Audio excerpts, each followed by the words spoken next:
तो आज जो हम लोग पढ़ने जा रहे हैं उसका नाम है पेजाइजा या कप फंजाई। ये एस्कोमाइसिटीज का लास्ट मेंबर है, एस्कोमाइसिटीज का तीसरा मेंबर है।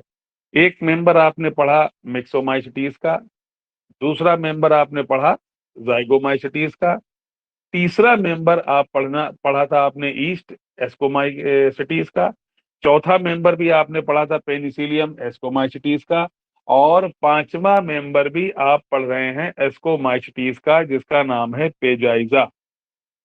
पेजाइजा या कप फंजाई छोटा सा फंगस है, बहुत मजेदार फंगस है, छोटा सा है, ज्यादा समय नहीं लगेगा इसमें, लेकिन ये पढ़ना इसलिए जरूरी है क्योंकि पेजाइजा बहुत पूछा जाता है। तो देखिए, kingdom माइसिटी, division amastigomycota, sub division ascomycotina, class ascomycetes and genus peziza. तो पेजाइजा ए मस्टिगोमाइकोटा डिवीजन है इसका, एस्कोमाइकोटिना सब डिवीजन है, क्लास है इसका एस्कोमाइसिटीज और जीनस है इसका पेजाइजा। तो ये जो पेजाइजा है इट ग्रोज एज सैप्रोफाइट। देखिए आप पहला पॉइंट देखिए इसमें, ये सैप्रोफाइट या मिटोपजीवी होता है। पहला पॉइंट ये हो गया। दूसरा पॉइंट इसका ये हुआ, ये बहुत इंपॉर्टेंट पॉइंट है, few species are coprophilous. Coprophilous वो स्पीसीज होती है which are grown on cow dung, जो गाय के गोबर पर ग्रो करती हैं, उनको कॉप्रोफिलस कहते हैं। तो इसकी कुछ प्रजातियां कॉप्रोफिलस होती हैं जो गाय के गोबर पर ग्रो करती हैं। क्लियर? इसका mycelium profusely branched and septate होता है। आपने देखा होगा कि एस्कोमाइसिटीज के जितने भी मेंबर आप पढ़ते हैं उन सबका mycelium profusely branched and septate होता है। मैं आपको एक बार ब्रांच्ड और सेप्टेट बना के दिखा देता हूं।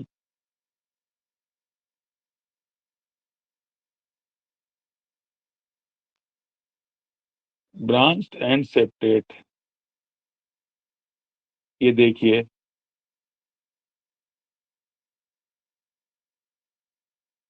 ये है ब्रांचिंग, ये है ब्रांचिंग, और ये है सेप्टा। समझ गए होंगे, हर सेल के अंदर एक न्यूक्लियस। तो ऐसा होता है माइसीलियम, सभी का माइसीलियम ऐसा ही होता है एस्कोमाइसिटीज में। तो इनका माइसीलियम ब्रांच्ड एंड सेपरेट होता है। ये पहला पॉइंट हुआ जो पेजाइजा के बारे में इंपॉर्टेंट है। तो पहला पॉइंट कि ये सेप्रोफाइट होते हैं, यानी डेड ऑर्गेनिक मैटर पर ग्रो करते हैं। दूसरा पॉइंट, ये कॉप्रोफिलस होते हैं, यानी ये काउ डंग पर ग्रो करते हैं, गाय के गोबर पर ग्रो करते हैं। इनका mycelium profusely branched and septate होता है, और ये सबस्ट्रेटम में रेमीफाई करते हैं। देखो रेमीफाई का क्या मतलब होता है, रेमीफाई का अगर आप एग्जैक्ट मतलब जानना चाहें कि रेमीफाई का, कोई बता सकता है मुझे रेमीफाई का क्या मतलब होता है? अगर हम बोलते हैं, देखो सबस्ट्रेटम तो हो गया आधार, जिस आधार पर ये ग्रो करता है उसको कहते हैं सबस्ट्रेटम। ठीक? तो जहां भी जिस सबस्ट्रेटम पर ये ग्रो करते हैं वहां पर ये वहां से ऊपर की तरफ बढ़ते हैं। ठीक? यानी कि अगर हम रेमीफाई को समझे तो जहां पर ये पाए जाते हैं, जिस आधार पर ये होते हैं, वहां से इनकी कई ब्रांचेस कई साइड में निकलती हैं और ये तकरीबन 1 से 3 मीटर तक पहुंच जाते हैं। 1 से 3 मीटर तक इनकी हाइट होती है। तो ये 1 से 3 मीटर तक पहुंच जाते हैं। दूसरी बात, इनका जो कुछ स्पीसीज होती हैं इनकी, वो होती हैं कॉप्रोफिलस, यानी ये काऊ डंग पर इनकी ग्रोथ होती है। तीसरी बात, इनका mycelium profusely branched and septate होता है, यानी इनका जो माइसीलियम है वो प्रोफ्यूजली ब्रांच्ड एंड सेप्टेट होता है, उसमें सेप्टा होते हैं। अगर सेप्टेट नहीं होगा, इकरा खान आप बताइए, अगर माइसीलियम सेप्टेट नहीं होगा तो इनका माइसीलियम कैसा होगा, बताओ। अगर कोई फंगस है, उसका माइसीलियम सेपरेट नहीं है, तो उसका माइसीलियम कैसा होगा? Sir false mycelium. नहीं, वो तो स्यूडो माइसीलियम ईस्ट में होता है। कोई बता सकता है कि अगर माइसीलियम सेपरेट नहीं है किसी फंगस का, तो वो माइसीलियम फिर कैसा होगा? देखिए, मैं यहाँ पर बना रहा हूं, आप देख लीजिए।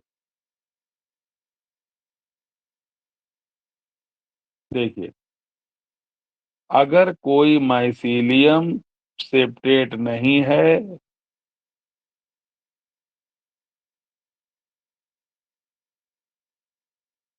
इसका मतलब ये हुआ कि उसके न्यूक्लियस, उसमें बहुत सारे न्यूक्लियस पड़े हुए हैं और किसी भी न्यूक्लियस के बीच में कोई सेप्टा नहीं है, ऐसा होगा माइसीलियम। और जब ऐसा माइसीलियम होता है तो हम इसको बोलते हैं सीनोसिटिक। बताया जरूर होगा हमने ये, सीनोसिटिक।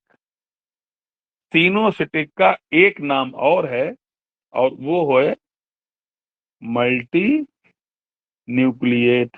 हालांकि ये दोनों सेम नहीं है, लेकिन फिलहाल आप सेम के तौर पे इस्तेमाल कर सकते हैं।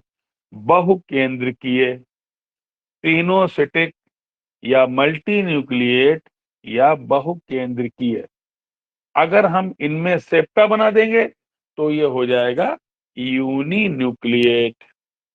तो मल्टी न्यूक्लिएट और सीनोसिटिक कब होगा? ये तब होगा जब इसमें सेप्टा नहीं पाए जाएंगे।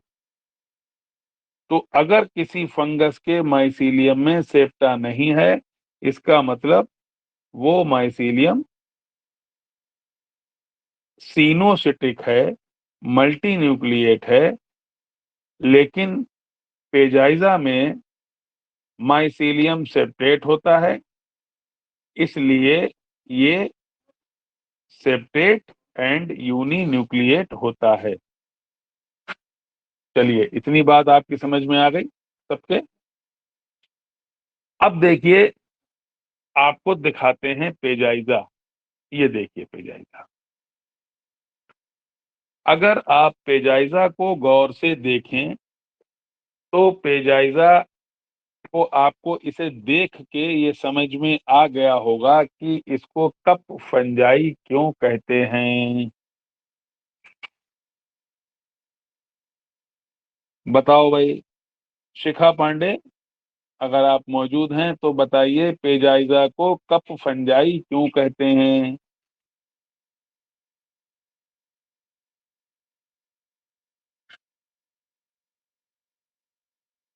ओमकार,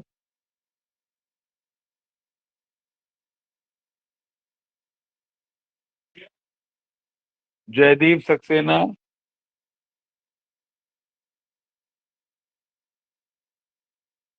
विनय प्रताप। सर इनके शेप के कारण कहते हैं, इनका शेप सर कप से रिजेंबल कर रहा है इसलिए। हाँ, ये देखने में कप की तरह लग रहे हैं, इसीलिए पेजाइजा को कप फंगस कहते हैं।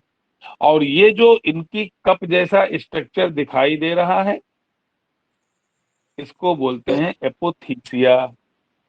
एपोथीसिया प्लूरल है और सिंगुलर में हो जाएगा एपोथीसियम। तो ये होते हैं कप शेप्ड, ये इनकी फ्रूटिंग बॉडी है। यानी कि आपको ये पता होना चाहिए कि पेजाइजा की फ्रूटिंग बॉडी को एपोथीसियम कहते हैं। क्यों कहते हैं? क्योंकि इनमें इनकी फ्रूटिंग बॉडी कप के आकार की होती है। कल आपने जो पेनिसिलियम पढ़ा था वहां पर फ्रूटिंग बॉडी कप के आकार की नहीं थी, वहां fruiting body closed ball like थी। तो जब fruiting body closed ball like होती है तब हम उसे क्लिस्टोथीसियम कहते हैं, और जब फ्रूटिंग बॉडी कप आकार की होती है तब हम इसे एपोथीसियम कहते हैं। क्लिस्टोथीसियम पेनिसिलियम में पाई जाती है, एपोथीसियम पेजाइजा में पाई जाती है। ये बात सबकी समझ में आ गई?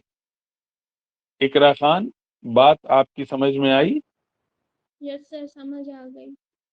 क्या समझ में आया, जरा बताइए आप हमें। जब fruiting body close ball like होती है तो उसको सर क्लिस्टोथीसियम कहते हैं, जो सर उसमें पाई जाती है पेनिसिलिन में। और जब सर फ्रूटिंग पेनिसिलीन में बॉडी नहीं, पेनिसिलीन में नहीं, पेनिसिलियम में। पेनिसिलियम। और सर पेनिसिलीन तो जब दवाई है। ओके सर, हम्म। जब फ्रूटिंग आगे। बॉडी सर कप के शेप की होती है तो सर उसको एपोथीसियम कहते हैं। और ये पेजाइजा में पाई जाती पेजाइजा है। में पाई जाती है। तो आपने कम से कम 2 फ्रूटिंग बॉडी अभी तक पढ़ ली हैं। पहली क्लिस्टोथीसियम और दूसरी एपोथीसियम। और एपोथीसियम होती है कप के आकार की। सारा का सारा सिस्टम वैसा ही होता है जैसा कि आपने कल पेनिसिलियम में पढ़ा। आप चाहें तो जो थ्योरी आपने पेनिसिलियम में पढ़ी वही पूरी की पूरी आप इसमें लिख सकती हैं। देखिए, पेजाइजा मोस्टली रिप्रोड्यूसेस सेक्सुअली। अगर आपके पास कॉपी पेन है तो हम इंग्लिश का हिंदी अनुवाद भी करते चल रहे हैं, आप उसे लिख सकते हैं। Peziza mostly reproduces sexually. Peziza ज्यादातर सेक्सुअल रिप्रोडक्शन करता है। Definite sex organs that is antheridium and archegonium are not formed. जो निश्चित सेक्स ऑर्गन्स होते हैं जैसे कि एंथ्रीडियम व आर्चिगोनियम, ये नहीं पाए जाते। It takes place by somatogamous copulation. पूरी की पूरी सेल आपस में 2 सेल मिल जाती हैं, 2 हाइफा नहीं, 2 सेल मिल जाती हैं तो सोमैटोगेमस कॉपुलेशन हो जाता है। और जाहिर सी बात है कि एक सेल हैप्लॉइड होगी, दूसरी सेल भी हैप्लॉइड होगी, और जब दोनों मिलेंगे तो कुछ ना कुछ डिप्लॉइड बनेगा।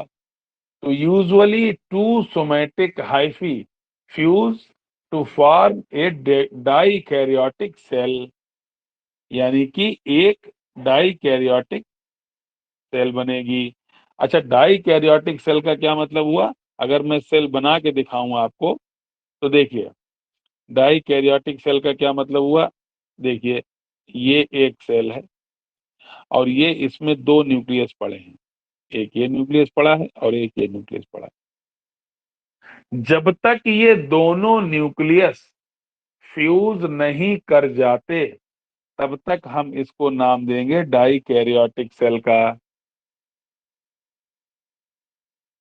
इसी को हम बोलते हैं डाई कैरियन।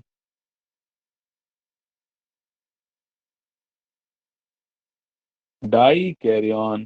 तो डाई कैरियन का क्या मतलब हुआ?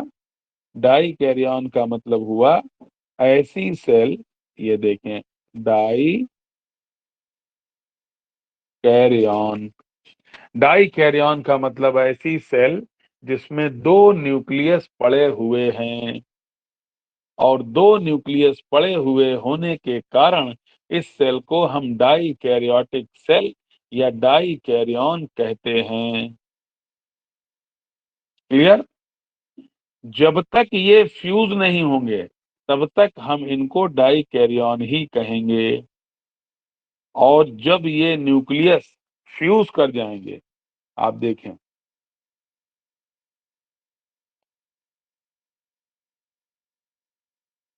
अब ये न्यूक्लियस दोनों फ्यूज कर गए, अब ये सेल हो गई डिप्लॉयड। अब ये वाकई डिप्लॉयड सेल बन गई। तो usually 2 somatic hyphae fuse to form a dikaryotic cell, but sometimes 2 nuclei of the same cell form a dikaryon. कभी कभी 2 न्यूक्लियाई आपस में मिल करके डाइकैरियन बना देते हैं।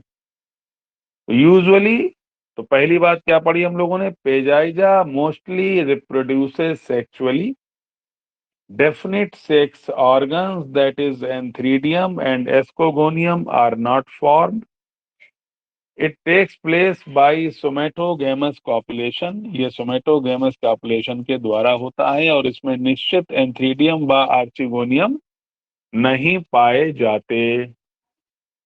Usually 2 somatic hyphae fuse to form a dikaryotic cell. आमतौर पर 2 सोमेटिक हाइफी मिलकर डाइकैरियोटिक सेल बना देते हैं। But sometimes 2 nuclei of the same cell form a dikaryon. लेकिन कभी कभी सेम सेल के 2 न्यूक्लियाई मिलकर के डाइकैरियन बनाते हैं। मैंने आपको दोनों चीजें दिखा दी। मैंने आपको ये भी दिखाया कि डाइकैरियन कैसे बनता है, और ये भी बताया कि 2 न्यूक्लियाई कैसे होते हैं। तो ये आपको ध्यान में रखना है। जब कभी हम बोलें डाइकैरियोटिक सेल, तो आप समझ जाइए कि हम बात कर रहे हैं ऐसी सेल की जिसमें 2 न्यूक्लियस हैं। और जब कभी हम बोलें डाइकैरियोटिक डाइकैरियन, तो डाइकैरियन में 2 न्यूक्लियस हैं।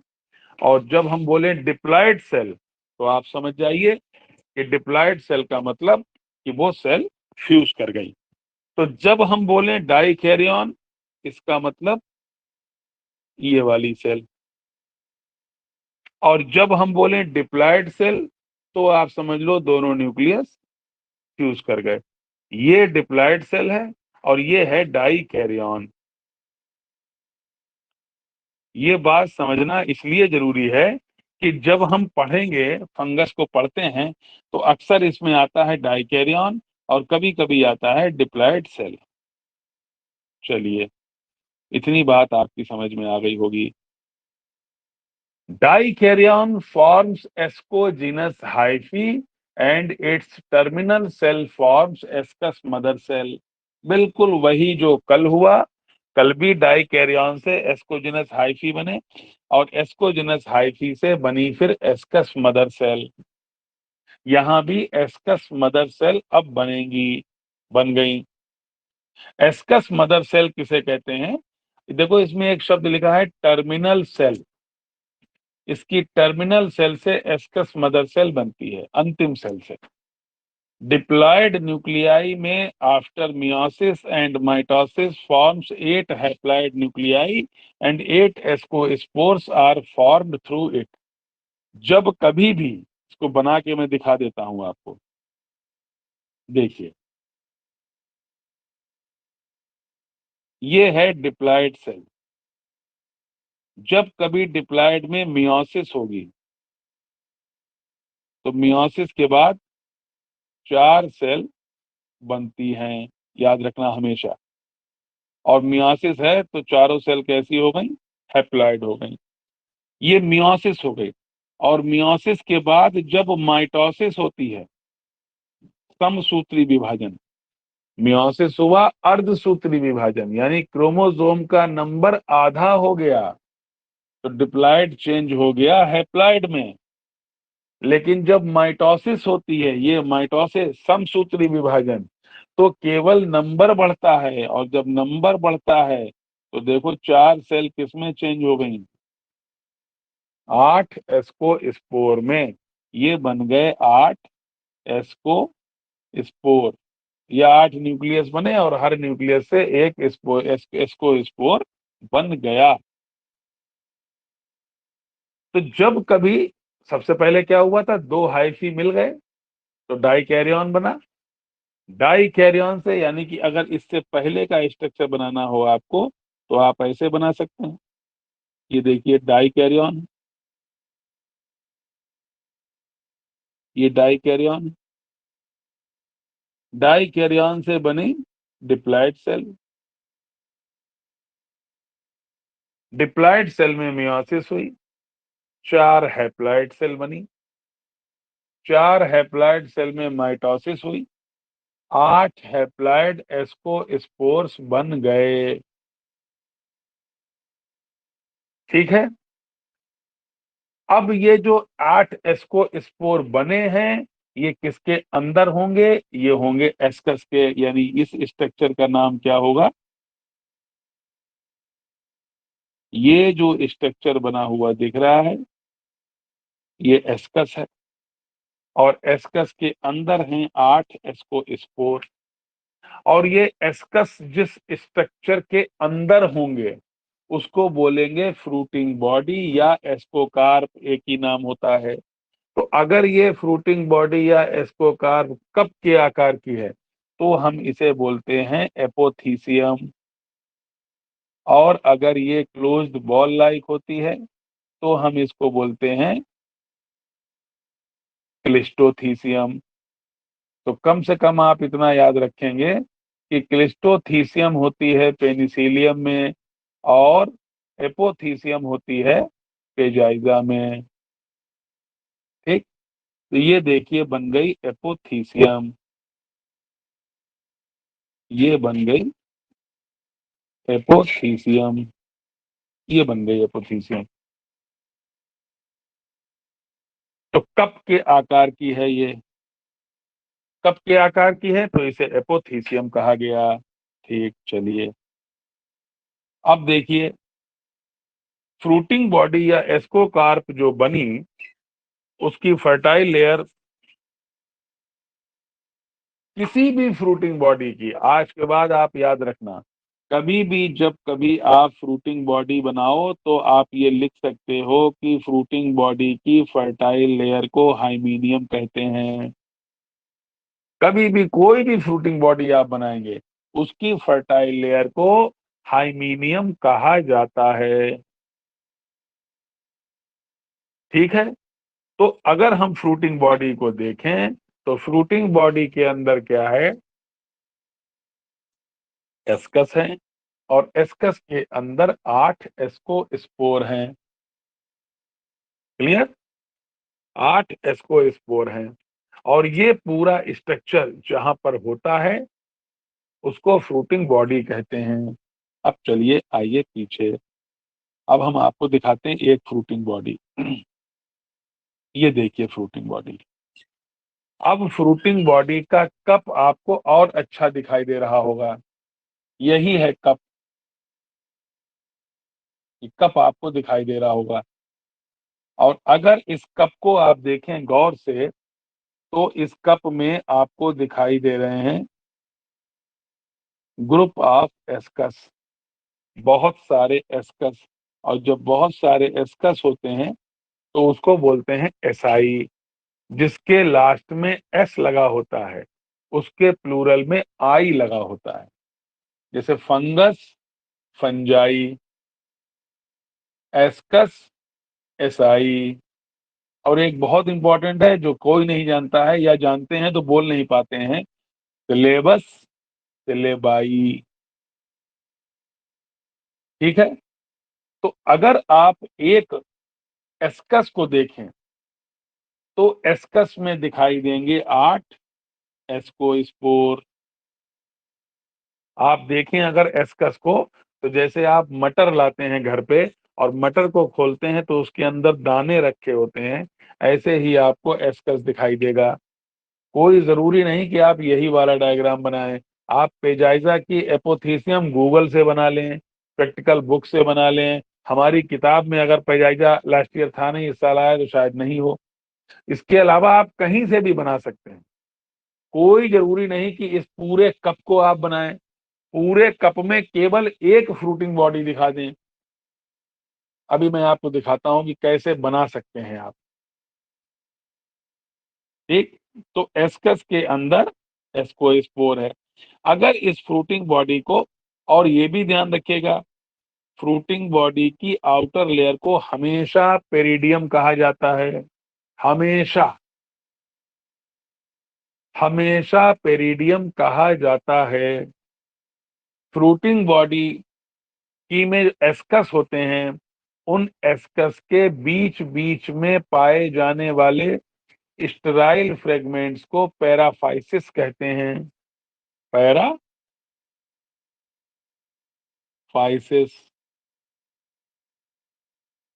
ये स्टेराइल होते हैं, ये रिप्रोडक्शन में कोई पार्ट प्ले नहीं करते। इनका रिप्रोडक्शन से कोई लेना देना नहीं होता है, बस ये केवल पाए जाते हैं। तो अगर हम एक एस्कस को देखें, अगर हम एक एस्कस को देखें तो एक एस्कस आप इस तरीके से दिखाई दे रहा है।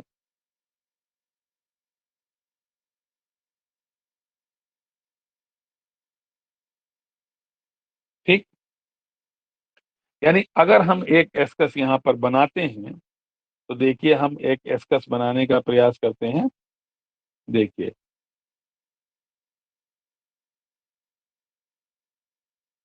ये एस्कस है। अब इसके अंदर हम बनाते हैं 8 एस्कोस्पोर। देखो, 1 2 3 4 5 6 7 8, ये बन गए 8 एस्कोस्पोर। अब हम बनाते हैं इसमें पैराफाइसिस। पैराफाइसिस को जब आप बनाएंगे तो पैराफाइसिस देखिए कैसे बनाएंगे आप।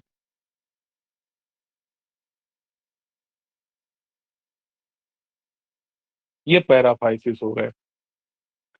ठीक, तो ये जो पूरी लेयर है, ये पूरी यहां से यहां तक की जो लेयर है, इसी को कहते हैं हाइमीनियम। यही हाइमीनियम है, इसी को हाइमीनियम नाम दिया गया। तो अब आप एस्कस कहीं भी पूरी फंजाई में, पूरी बॉटनी में, जहां भी आपको एस्कस दिखाई दे, बस समझ जाइए कि वो यही एस्कस है। उसके अंदर आपको 8 एस्कोस्पोर बनाने हैं और उसके चारों तरफ पैराफाइसिस बनाने हैं, और उसमें ये जो लेयर है वो हाइमीनियम कहलानी है। तो मैं आपको ये बताने का प्रयास कर रहा था कि अगर आपको ये लगता है कि ये बहुत बड़ा डायग्राम है, तो आप क्या करें, ये पूरा आप कप जैसा स्ट्रक्चर जो बन रहा है, ये बना लें, और बीच में यहां पर सिर्फ इसको बना लें। केवल 2 एस्कस बना दीजिए आप, और उसमें एस्कोस्पोर दिखा दीजिए, तो भी ये बहुत हो जाएगा। यानी हम क्या कह रहे हैं आपसे, मैं ये कह रहा हूं आपसे कि अगर ये कप आपको बहुत बड़ा लग रहा है और आपको लगता है कि हमारा बहुत समय इसमें चला जाएगा, तो मैं आपको बता दूं कि आपको इसे कैसे बनाना है। आप इसको ऐसे बना सकते हैं। देखिए, आप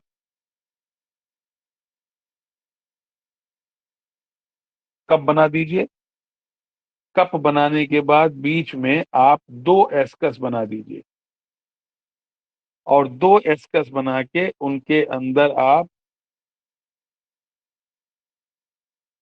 2 एस्कस बना के आप उनके अंदर 8 8 एस्कोस्पोर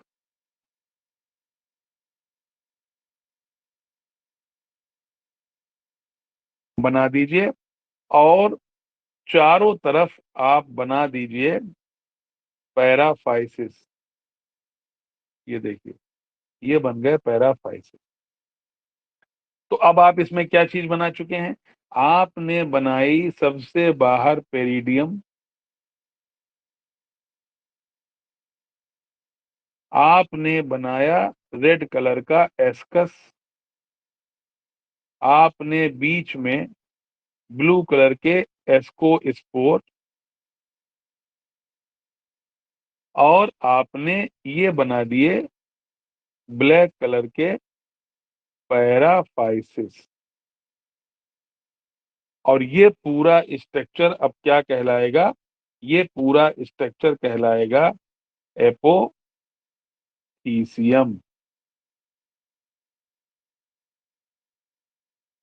एपोथीसियम,